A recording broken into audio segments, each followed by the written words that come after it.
What is up, everybody? It's your buddy, Mr. Butter, back with you again.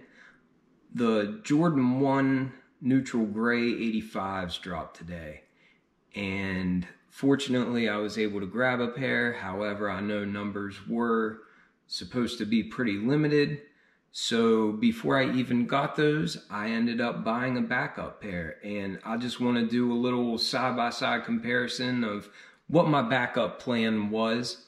I'm not at all trying to suggest that I like this shoe as much as what I like this shoe. My favorite high top sneaker silhouette is the Air Jordan 1 High. I think I'm like a lot of people with that. I just think that the Jordan 1 High is the best looking silhouette that there is. Before we get further into this, if this is your first time here, please like and subscribe. It is a new channel. I'm bringing new content almost every day. Thanks for stopping by today. I'm glad you're here with us. And let's get into these shoes. So this shoe obviously is not a Jordan 1. With all the hype that was leading up for the Jordan 1s, I just assumed immediately that I was going to take an L. Pretty much figured there was no chance I was going to score a pair of them. When I saw the colorway, I love gray, and I also love sneakers that are primarily white. I've actually found that white shoes are almost easier to keep clean looking than different colored shoes sometimes, especially if you get some of that white shoe polish. I know in high school I kept some all white Air Force Ones looking reasonably new for quite some time. I pretty much wore those things into the dirt. I love an all white sneaker, and I also love gray, so I really like this shoe. And when I saw it, I just thought that's a shoe that I want to have. I really wanted the 85 bread, and I knew that the bread version of the 85s was selling for more than $500. And right now, that's just not an option for me. I'm not going to pay hundreds over retail price no matter how much I like the shoe. Now, I'm not bashing anybody that can do that, but for me, that just wasn't an option. However, once I saw this silhouette and this color scheme and just the OG feel of it and everything, and I realized, hey, that's something that I want in the collection, I immediately just started looking to see what kind of struck the same chord with me. I did a video before reviewing these shoes. I'll put the link in the description. And the video wasn't meant to imply that these are identical twins. Obviously, they're different. A Dunk High is going to be way more chunky. You can see that the Jordan High just looks way more sleek. It looks sharper, if you will.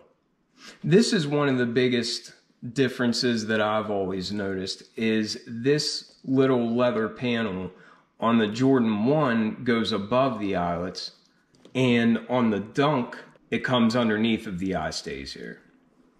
So that's a difference. Obviously, the Dunk High isn't a Jordan, so you don't have the Wings logo. But I've always just kind of felt like the Dunks look a little bit bulkier. I don't mind that. I don't mind that at all. And they do, the toe box gives me the same vibes as like an Air Force One or something, which is also one of my favorite sneakers. I just love all these classic sneakers from the 80s. And so obviously the 85s came out in 1985, and the Dunk High came out in 1986.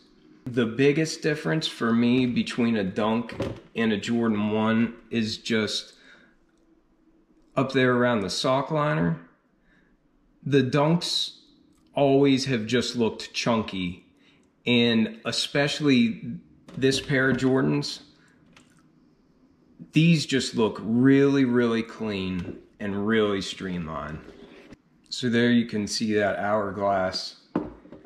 And with the Dunks, you'll see it's just kind of more of like a tube. I've always liked this stitching on the Dunks. I just like that touch, so I don't mind that that's different than the Jordans. And obviously, this angle, they look way, way different. On Dunks, typically, these flaps are just like they are here. They're kind of loose. Jordan 1s have been doing that lately.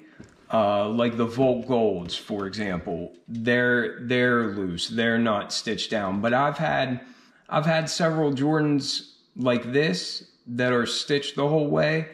But now more recently, it seems like the Jordan 1s have the flap where it might not be this loose all the way down to where the swoosh is, but it's loose at least at the end.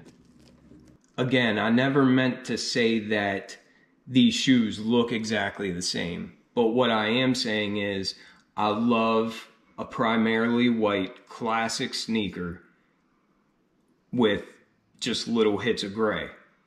Like the outsole, both of them are gray.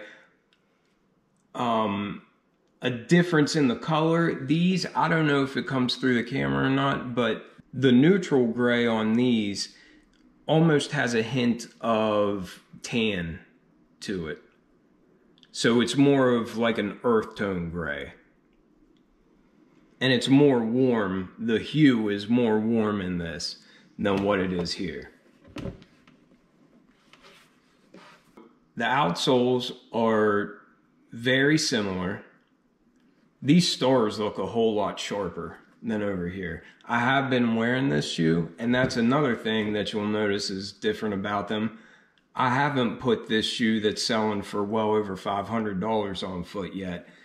These ones cost me $150, and these ones went on foot immediately, and I'll wear these things into the ground. With both shoes, you have the same style tongue. These shoes, it's more of a hint of light blue. It almost has like a ice blue type color to it.